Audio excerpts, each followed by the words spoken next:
All right, so just to start, in terms of what we're seeing in Orlando and really throughout Florida, and Maddie, I guess I'll start with you.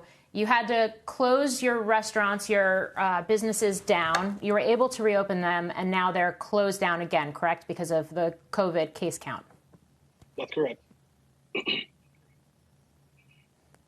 So how long can you go with your businesses closed like this? I mean, usually it's hard enough for any bar of our size to miss a weekend, without any revenue. Obviously, we missed 3 months starting back in March. We were able to reopen beginning of June 5th, I believe.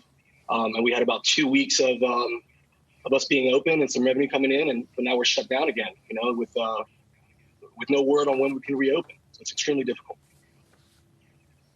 Yeah. And Scott, I wonder what you think when you hear a report like that on Disney being able to open some of its parks in Disney World, whether you feel like that is something that could potentially offer some hope if it goes well in terms of you being able to reopen your businesses, or whether you see it as the government picking winners and losers right now.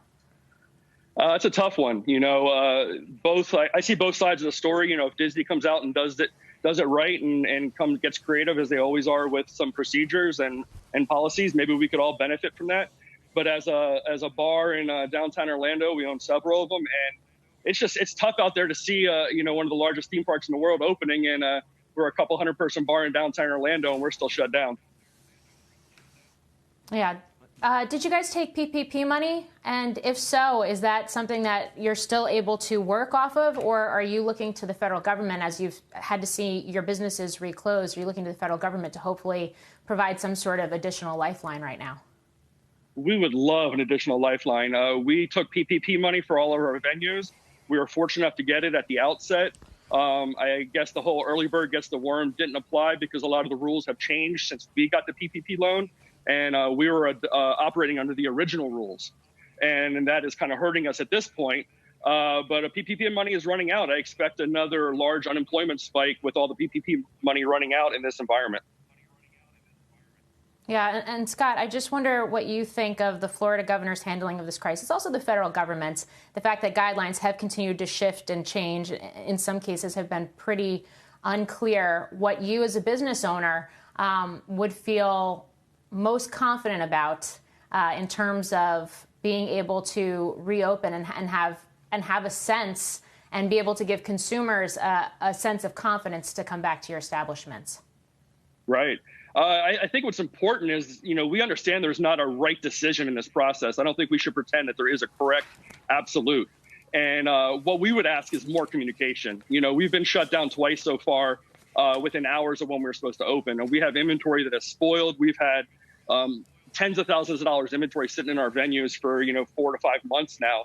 And the communication is non-existent. We would love to see some sort of weekly calls or some sort of updates or some sort of tracking that they could provide to us along the way to say, hey, if we see these numbers getting better, we have a better chance to open. Right now, we might get a call on Thursday that we're opening on Friday, or it might be 6 months. We don't know, and that's the problem. Yeah, Maddie, finally, I just want to get your sense of what it is actually like on the ground in Orlando right now. I mean, certainly we hear about these surging case numbers here where I'm based in New York, for example. But what is the feeling? What is the sentiment? Are people going out? Are consumers still out and about? Or do you feel like fear is setting in? It's tough to put your thumb on it. Obviously for my take on it is we're ready to get back to work and we're ready to open. We have staff some staff haven't worked since March. The places that are open because they serve food are the demand's there, and unfortunately those places get overrun by too many people because not enough places are open. And again, you have places like gyms open and beaches and other things, and we're kind of the only ones that are left closed. So in my opinion, I think everybody's ready to get back to work and get open back up.